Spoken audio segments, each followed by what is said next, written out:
Hey everyone, in today's video I'll walk you through how to get Summertime Saga on your Android device. First, open your browser and go to Google. Type Summertime Saga in the search bar. Once the results appear, click on the official Summertime Saga website. After the site loads, scroll down until you find the download section.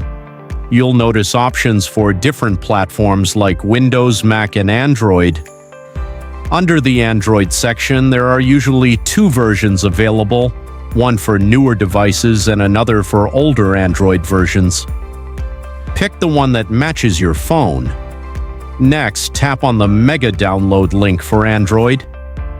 This will redirect you to the Mega page, where you'll see options like Open in App or a download button. Just press the download button to begin. Once the download starts, you'll see the progress in your notification bar. That's it. Thanks for watching, and I hope this helped you out.